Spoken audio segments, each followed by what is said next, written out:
Frost estava aprendendo muito com o know-how alemão. O que ele soube sobre os projetos que o fez acreditar que o Avrocar funcionaria?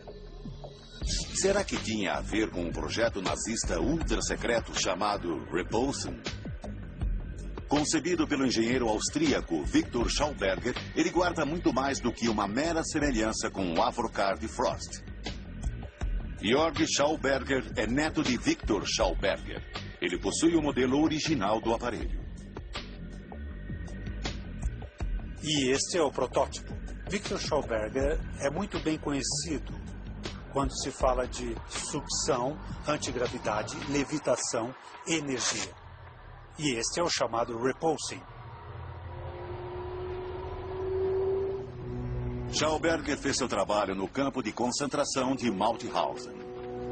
Como o Avrocar, o Repulsion de Schauberger operava sob o efeito Coanda. Segundo Georg Schauberger, os testes iniciais de seu avô maravilharam a equipe. Acidentalmente, o aparelho voou até o teto durante a demonstração. Victor pensou que havia uma força levitacional operando na máquina. E isso é a antigravidade funcionando.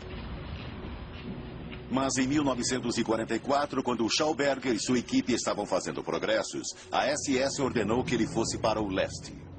Ele escreveu que teria de ir para uma instalação secreta em algum lugar na Polônia.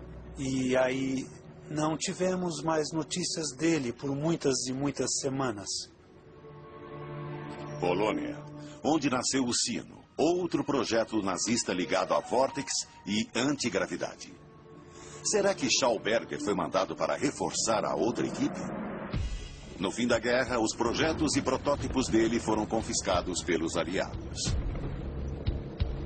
Depois da guerra, Victor disse que os Estados Unidos tinham roubado coisas dele que eram muito importantes para o seu trabalho. Todos os protótipos operacionais do Repulsion desapareceram. Alguns anos depois, quando os primeiros relatos de discos voadores começaram nos Estados Unidos, Victor Schauberger ficou espantado. E ele disse aos jornalistas ou às pessoas que queriam ouvir: fui eu que construí o primeiro disco voador. Nesse caso, eu devo ser o pai dos OVNIs. Será que os projetos confiscados de Schauberger ajudaram os Estados Unidos a construir discos voadores? Neste caso, eles não ajudaram John Frost. Não há nada de espantoso nos resultados do projeto Silverbug. Nos testes, o Avrocar provou que podia decolar verticalmente, mas sua performance ficou limitada devido a problemas de potência. Para conseguirem tirá-lo do chão, era preciso usar quase a potência total. E mesmo assim, ele só conseguia se elevar cerca de 1 metro no ar. E naquela altitude, ele só conseguia alcançar a velocidade de um carro comum. Chegava a uns 60 km por hora. Frost provou que a teoria aerodinâmica do disco funcionava. Mas faltou mais tempo e dinheiro para achar a energia de que a nave precisava.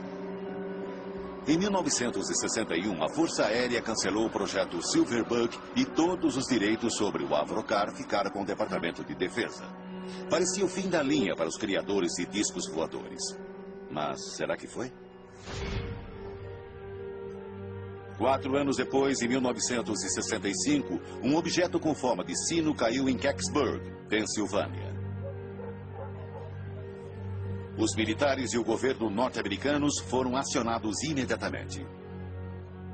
Testemunhas oculares relataram que a nave foi levada para a base da Força Aérea Wright-Patterson, o mesmo local onde o Avrocar tinha sido testado 4 anos antes.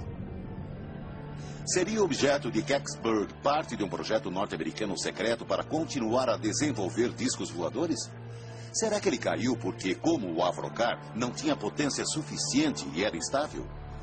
Se os militares norte-americanos estavam fazendo testes com discos voadores operacionais, teriam de manter isso em segredo. As pessoas teriam de ser silenciadas. Impossível? Mas isso já havia sido feito antes com os Black Projects. ou projetos secretos, num lugar chamado Área 51. A investigação sobre as pesquisas nazistas de OVNIs traz mais perguntas que respostas. Os documentos do projeto secreto Silverbug, que vieram a público em 1995, mostram que a Força Aérea Norte-Americana investiu no desenvolvimento de discos voadores capazes de chegar a grandes altitudes com velocidade supersônica. O projeto foi influenciado pelos projetos alemães da Segunda Guerra e pelos engenheiros aeronáuticos alemães. Mas o Avrocar, a versão que veio a público, não alcançou suas especificações originais. Em 1961, o projeto foi cancelado. 5 anos depois, um OVNI caiu em Kecksburg, na Pensilvânia. Os militares bloquearam todos os acessos ao local da queda. Testemunhas disseram que o objeto era incrivelmente parecido à nave nazista chamada de SIN. Será que os militares estavam encobrindo a continuação do programa baseado na tecnologia confiscada dos nazistas? Se isso for verdade, como o governo norte-americano conseguiria mantê-lo em segredo até hoje? Não me surpreenderia que um programa criado nos anos 50 ou 60 fosse tão secreto que sua existência nunca tivesse sido aventada. Se a Força Aérea deu continuidade ao programa dos discos voadores, este seria o lugar para ocultá-lo. Groom Lake, no deserto de Nevada, também conhecido como Área 51.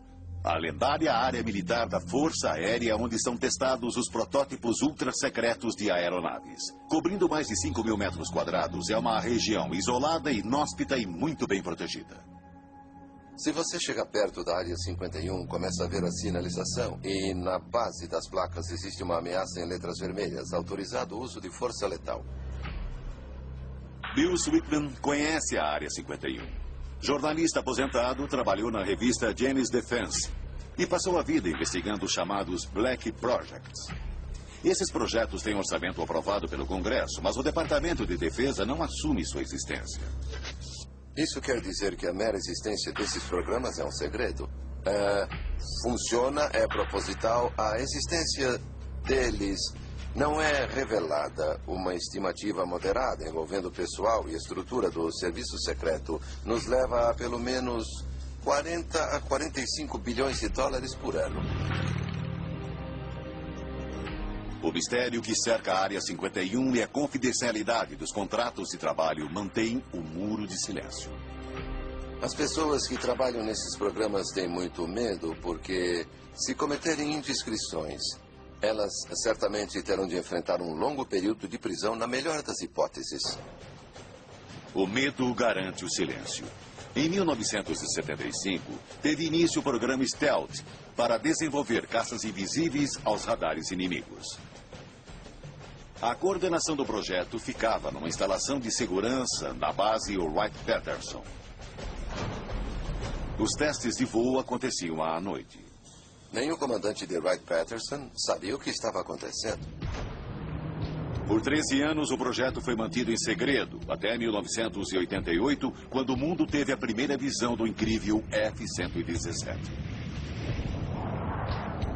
E aí veio o programa mais secreto de todos, o bombardeiro invisível Northrop B-2.